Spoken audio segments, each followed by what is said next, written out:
Hello everyone, good morning. তোমরা সবাই কেমন আছো? কমেন্ট করে কিন্তু জানিও। আমরা কিন্তু বেশ ভালো আছি। চলে আসলাম তোমাদের সাথে আবারও একটা ছোট্ট মিনি ব্লগ শেয়ার করতে।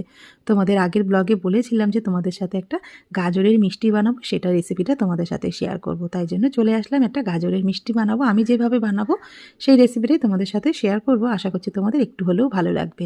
রবিবার আর সোমবার মিলিয়ে শর্ট করে অনেকগুলোই ব্লগ বানিয়েছিলাম, সেগুলো আস্তে আস্তে তোমাদের সাথে শেয়ার করছি।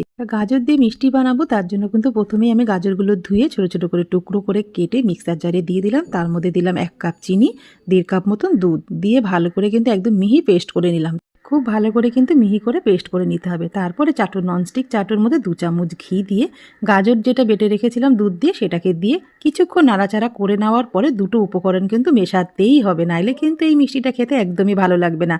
তোমরা তো জানো গাজর কিন্তু দুধ দিয়ে পেস্ট করার পরে অনেকটাই জল থাকে আর অনেকক্ষণ ধরে কিন্তু ওটা টানাতে হয়। সেটা যদি বেশিক্ষণ না করতে চাও তাহলে কিন্তু এই মেন দুটো উপকরণ কিন্তু তোমাদের দিতেই হবে। 2 চামচ মতন সুজি, আর আমি 10 টাকা প্যাকেটে 1.5 প্যাকেট মতন কিন্তু আমল দুধের গুঁড়ো দিয়ে দিলাম, আর দিলাম একটু স্বাদ মতন লবণ। লবণ কিন্তু যে কোনো মিষ্টি রান্না বলো আর তোমার এমনি রান্না বলো, লবণ কিন্তু দিতেই হবে। লবণ ছাড়া কোনো কিছুই কিন্তু স্বাদ আসবে না। লবণটা দেওয়ার পরে ভালো করে কিন্তু নাড়াচাড়া করতে হবে। তারপরে দেখবে চাটু থেকে উঠে আসছে, মানে এক জায়গায় মন্ডটা হয়ে আসছে, তখন ভাবে পুরটা ভালো মতন রেডি হয়ে গেছে। তারপরে নামিয়ে নিয়ে তোমরা যেরকম মনের চায় সেইভাবেই শেপটা দিতে পারো। ছোট ছোট করলে রসমালাই হয়ে যাবে, দুধে দিয়ে ফোটাতে পারো।